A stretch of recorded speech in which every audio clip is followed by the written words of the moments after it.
Hello everyone, this is CJNovo992 and today we're back from the brand new video, and today's video comes to us inspired thanks to some news that dropped late last night as Malik Tillman was crowned the PFA's Young Player of the Year. Congratulations to the man. But we're not only here to discuss that and discuss why I think that is absolutely the correct decision, by the way, despite this manic reaction to this news, but I actually wanted to use the news that happened last night to actually merge it with a video I was going to be making in a couple of days anyway, and that's discussing Malik Tillman's time at Rangers, and now that his loan's obviously coming to an end, he's not going to play again because of his injury, and ask you the most obvious question in the world: should we sign him? And I think the longer you watch today's video, the more your eyes will open in terms of the impact he's had at this football club and how it stacks up to the midfielders we've had over the last 10 years. So, let's go ahead and talk about the one, the only, the Malik Tillman. Now, before we do get to the actual nitty gritty of today's video, let's actually congratulate young Malik Tillman for winning the PFA's Player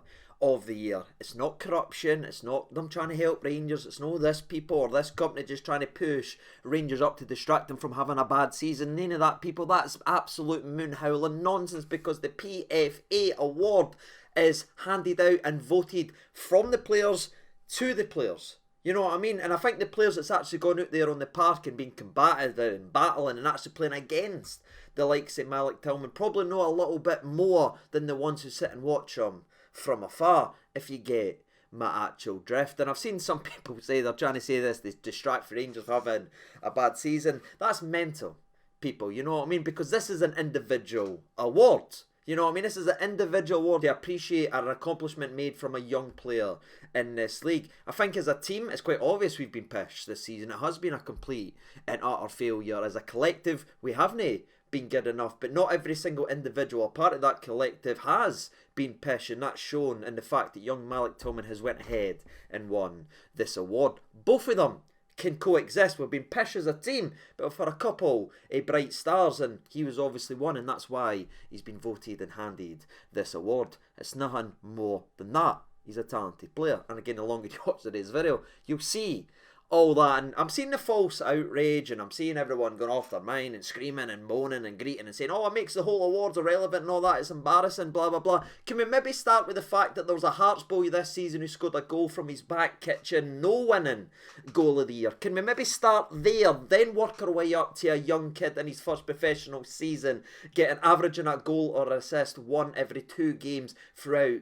the SPFL? Start with the goals that was robbed, people, then work our way up if we want to actually be outraged. But let's move away from the very strange backlash, people, and let's get into actual Malik Tillman season and break it all down and see the impact he's had on this Rangers side, and again compare him to some very talented midfielders. And I think it'll put Malik Tillman, whether you're not a fan of him, it might give you something else to think about, might really open your eyes on the impact he's had at this football club. But before we do carry on with today's video, by the way, just a friendly reminder, just in case you are enjoying the channel or enjoying the content, please consider hitting that like button. It definitely helps these days, especially with the way that YouTube has changed. We're trying to reach 60k, we are smashing our way towards that, so any help would be greatly appreciated. Or if you want to wait to see if the video's worth hitting a like, that's completely fair. Let's go ahead and try to earn it. Let's start with the man's season. So I think as the hot topic of the PFA's SPFL Player of the Year award is still going around, we'll focus on just the league right now, then we'll pull it back, kind of similar to what we do with the old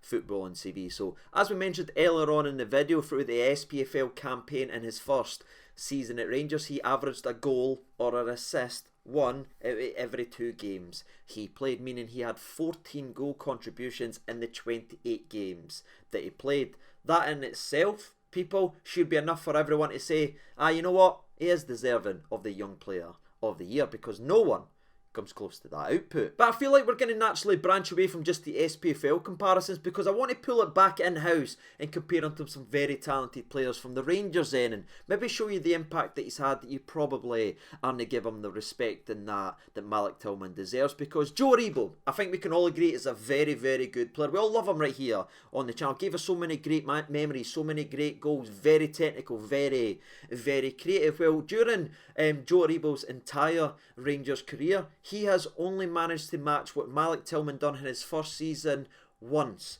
people. Joe Aribo's best season in terms of output in the SPFL was the exact same amount of goal contributions as Malik Tillman got in his first season. And do you know what's even more impressive about that? Is Malik Tillman's played 3 less games than it took Aribo to hit 14 goal contributions. And even more impressively, Malik Tillman has played 600 less minutes than it took creative, technical brilliance Joe Aribo to match the output that Malik Tillman got this season, in a season that Rangers were struggling, sacked the manager, had players up and down, and for the majority of it didn't have a striker leading the line. I think it's fair to say Tillman's season is actually not too bad. But of course, that's just looking at Scottish football and the SPFL. Let's pull it back and let's look at the entire conversation regarding Tillman, because we play in a lot of competitions, cup competitions, European competitions, etc, etc. So let's look at it all then, shall we? Malik Tillman for Rangers played 48 games in total before getting injured, having scored 12 goals and grabbing 5 assists, obviously meaning he brought 17 goal contributions in those 48 games. And do you know what's mad? Joe Aribo has never scored 12 goals in a single season for Rangers. That was crazy for me to say that. So he's moved past what Joe Aribo was able to do in terms of putting the ball in the back of net. So let's not just stick with the Joe Aribo comparison. Let's pull it back to someone else and compare him to someone else, looking at his entire season that we rate very highly here on the channel. We love, we know as a game changer, a guy who's always got a goal in him, an attacking threat from the midfield.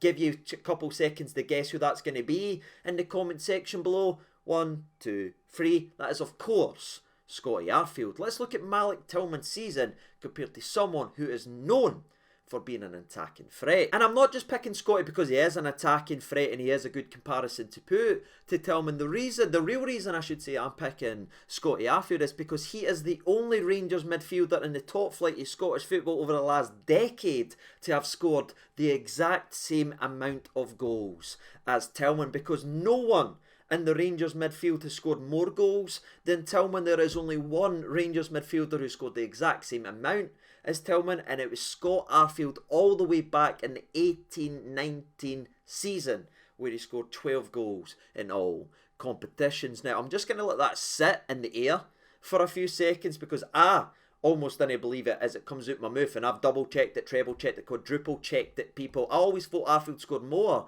than that, but the most he's ever scored in a single season is the exact same as Malik Tillman managed in his first, which is 12, which still, even saying it now, blows my mind. Because again, we think of an Arfield as always having a goal in him and being a game changer and being an impact player and being a real threat. However, we didn't have the same conversation, the same outlook and the same feelings towards a Malik Tillman, even though he is shining and outplayed and outstat, if you will, every other midfielder we've had at that period. Again, we're having to go back 5-6 seasons for anyone that is going close or to match his overall stats in his first season. And again, his season ended early, people. That's how crazy that is to say. And if you want another wee crazier thing, and again, I'm not just picking on Scotty here, because you know I rate the laddie very highly, especially his first 4 seasons at this football club. But see, if you look at Arfield's last 2 seasons in all competitions, Malik Tillman has got more goal contributions in his 1 season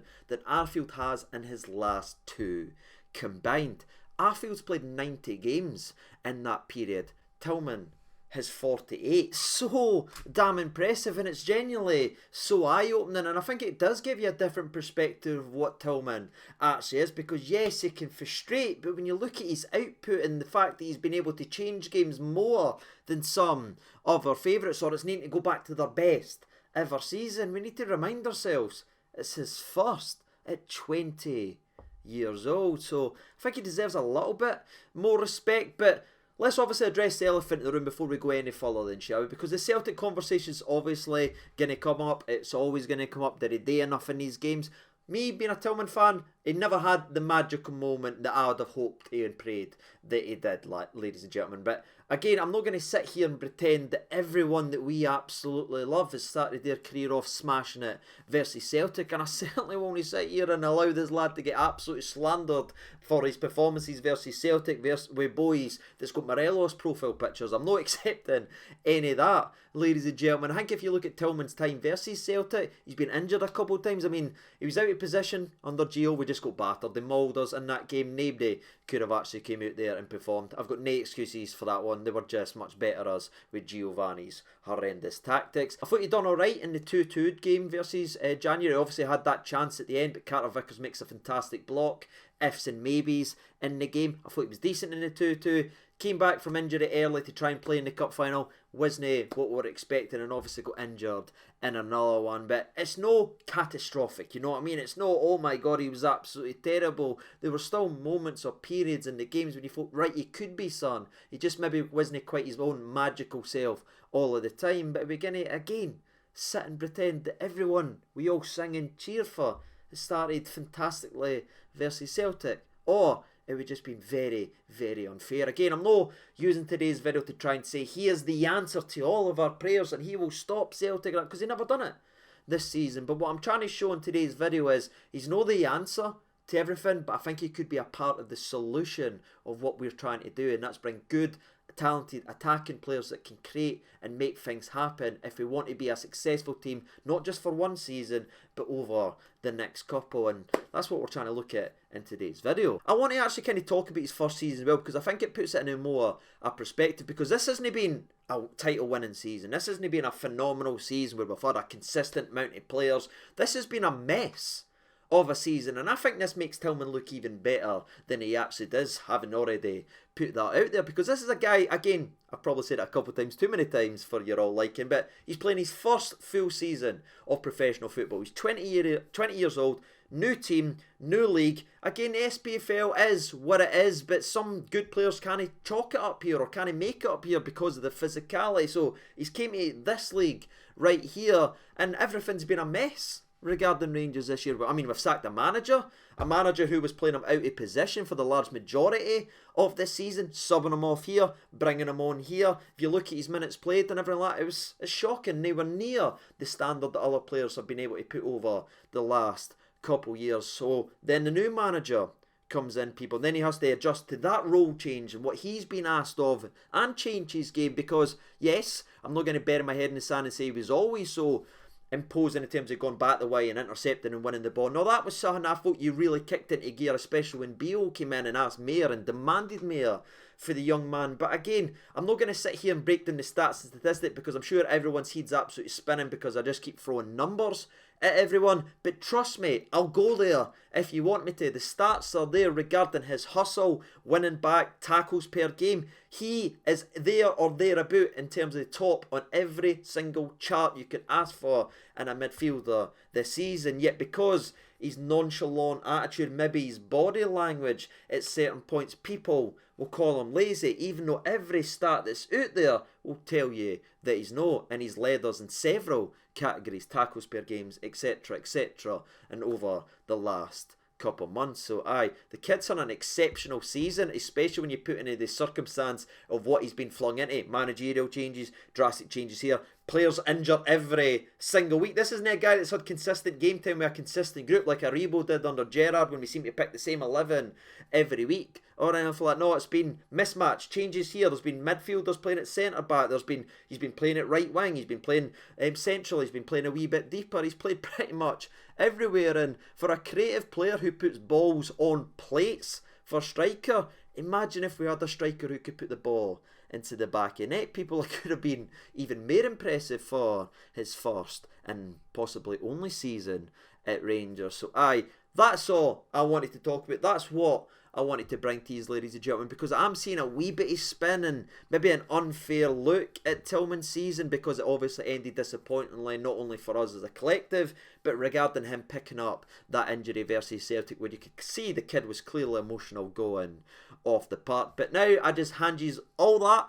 How do you feel about Tillman now? Are you surprised about just how much he has impacted Rangers and how much he leads us in terms of goals and assists and everything like that? And what his season, this season, which has been amongst a backdrop of turmoil at this football club, what he has done and what he possibly could do with another year. Imagine a pre-season under Michael Beale, what this laddie could end up going being next season. If that's his first season, people, with all that in the background, a bit more stability, an actual striker, a number 9 on the park now and again, and Beale bringing in more attacking players or more creative players, the guy could add even more ridiculous numbers that we've never seen for about 15 years at this club. So, aye, ladies and gentlemen, that's all I wanted to talk about regarding Malik Tillman, because I wanted to speak about that, maybe open a couple of eyes, then hand it over to you guys, because I'm going to ask you the most obvious question in the world. I told you right at the start of today's video, do you want Malik Tillman back at this football club next season? Should he be brought back? Let me know down in the old comment section below. I think I've made it pretty clear I would love to see him back next season. Now again, will we get to see him? That remains to be seen, but for everything I've seen and looked at and compared over the last donkeys, people, he leads in everything, and it'd be an absolute no-brainer if we can work something out to get him back here, but that remains to be seen if that is actually going to happen. But whether or not it does, I just want to say thank him for his season, because it would be a hell of a lot worse off if we haven't scored some big goals in games to pick us up valuable points. The memorable goal versus Motherwell, where he seemed to beat everybody, including the fans in the stands. It was a sensational goal. Obviously, his big goal in Europe as well, getting us back into that game to help us on our way to the Champions League. And then for a player who's lazy and who doesn't care and who doesn't hustle, it was him making a 15-25 yard sprint to put pressure on PSV to win the ball back, and then being unselfish, people, and setting up Cholak